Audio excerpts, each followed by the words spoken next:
Hi friends, ఈరోజు video నేను మీతో ఎంతో టేస్టీగా ఉండే బోన్లెస్ చికెన్ ఫ్రై ఎలా తయారు చేసుకోవాలో చూపిస్తానండి. సైడ్ డిష్గా కానివ్వండి, స్నాక్గా కానివ్వండి, చాలా బాగుంటుంది. ఈ రెసిపీ కోసం నేను ఇక్కడ 1/2 kg బోన్లెస్ చికెన్ని తీసుకున్నాను. ఇలా చిన్న చిన్న పీసెస్ అయితే కట్ చేసుకొని పెట్టుకున్నానండి. మీరు కావాలి అనుకుంటే మీడియం సైజులో కూడా తీసుకోవచ్చు. ఇప్పుడు ఇందులో 1 టీ స్పూన్ కారం, 1/2 టీ స్పూన్ ఉప్పు, కొద్దిగా పసుపు, 1/2 టీ స్పూన్ అల్లం వెల్లుల్లి పేస్ట్ని వేసుకొని ఇవన్నీ కూడా చికెన్ ముక్కలకి పట్టేటట్టు బాగా మిక్స్ చేసుకోవాలండి. ఇలా వీటన్నిటిని మిక్స్ చేసుకున్న తర్వాత 5 నిమిషాల పాటు మ్యారినేట్ చేసుకోండి, సరిపోతుంది. ఎక్కువసేపు చికెన్ మ్యారినేట్ అవ్వాల్సిన అవసరం లేదండి. జస్ట్ 5 మినిట్స్ మ్యారినేట్ చేసుకోండి, సరిపోతుంది. ఇప్పుడు స్టవ్ ఆన్ చేసుకొని ప్యాన్ పెట్టుకోండి. అందులో 1/2 కప్పు వరకు కూడా ఆయిల్ యాడ్ చేసుకోవాలి. ఆయిల్ వేడెక్కిన తర్వాత మనం ముందుగా మ్యారినేట్ చేసి పెట్టుకున్న చికెన్ పీసెస్ని ప్యాన్లో యాడ్ చేసుకొని రెండు వైపులా కూడా గోల్డెన్ బ్రౌన్ కలర్ వచ్చే వరకు ఫ్రై చేసుకోవాలి. అంటే చికెన్ మనకి 80 to 90% అయితే కుక్ అయిపోవాలండి. అంతవరకు కూడా పక్కనే ఉండి కలుపుకుంటూ కుక్ చేసుకోండి. సో చూడండి, ఇలా మధ్య మధ్యలో కలుపుకుంటూ చికెన్ పీసెస్ని బాగా ఫ్రై చేసుకోవాలి. నాకు చికెన్ పీసెస్ పర్ఫెక్ట్గా కుక్ అవ్వడానికి 6 మినిట్స్ టైం అయితే పట్టిందండి. మంటను నేను మీడియం ఫ్లేమ్లో పెట్టుకున్నాను. హై ఫ్లేమ్లో పెట్టుకుంటే పైనంతా కుక్ అయ్యి లోపల అస్సలు కుక్ అవ్వదన్నమాట.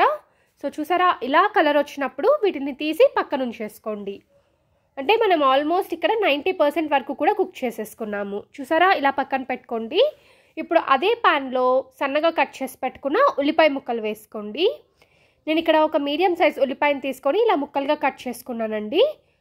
ఉల్లిపాయ ముక్కలు గోల్డెన్ బ్రౌన్ కలర్ వచ్చే వరకు కూడా వేయించుకోవాలి. ఇలా వేయించుకున్న తర్వాత ఇందులో కొద్దిగా అల్లం వెల్లుల్లి పేస్ట్ని వేసుకొని పచ్చివాసన మొత్తం పోయే వరకు ఫ్రై చేసుకోండి.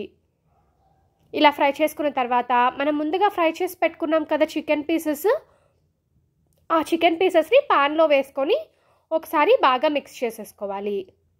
ఈ చికెన్ ఫ్రై అయితే చాలా టేస్టీగా ఉంటుందండి. చాలా రోస్ట్గా వస్తుందన్నమాట. అండ్ అందరూ పిల్లలు పెద్దలు అందరూ కూడా ఇష్టంగా తింటారు. ఇలా ఒక 2 మినిట్స్ పాటు ఫ్రై చేసుకున్న తర్వాత ఇందులో కట్ చేసి పెట్టుకున్న పచ్చిమిరపకాయ ముక్కలు అలాగే కరివేపాకుని వేసుకొని మిక్స్ చేసుకోండి. ఇలా మనము ఈ స్టేజ్లో కరివేపాకు అలాగే పచ్చిమిరపకాయలు వేసుకోవడం వల్ల ఆ ఫ్లేవర్ అంతా కూడా ముక్కలకి పట్టి టేస్ట్ చాలా బాగుంటుంది. ఇప్పుడు ఇందులో కొద్దిగా ఉప్పును వేసుకుంటున్నానండి. అలాగే కారం కూడా వేసుకుంటున్నాను. ఆల్రెడీ మనం స్టార్టింగ్లో వేసుకున్నాం కదా, అందుకని ఒకసారి టేస్ట్ చూసుకొని వేసుకోండి. అలాగే కొద్దిగా జీలకర్ర పొడిని కూడా వేసుకుంటున్నాను. కొద్దిగా ధనియాల పొడిని కూడా వేసుకొని ఒకసారి బాగా మిక్స్ చేసుకోండి. మసాలాలన్నీ కూడా వేసిన తర్వాత 1 నిమిషం పాటు కుక్ చేసుకుంటే పచ్చివాసన ఏమీ రాకుండా టేస్టీగా ఉంటుంది. ఇప్పుడు ఫైనల్గా ఇందులో గరం మసాలాని యాడ్ చేసుకోండి. అలాగే కొద్దిగా మిరియాల పొడిని వేసుకోండి. టేస్ట్ అయితే చాలా బాగుంటుంది. ఇప్పుడు ఫైనల్గా ఇందులో కొత్తిమీర తరుగుని యాడ్ చేసుకొని ఒకసారి బాగా మిక్స్ చేసుకొని సర్వ్ చేసుకోండి. అంతే అండి, ఎంతో టేస్టీగా ఉండే బోన్లెస్ చికెన్ ఫ్రై రెడీ అయిపోతుంది.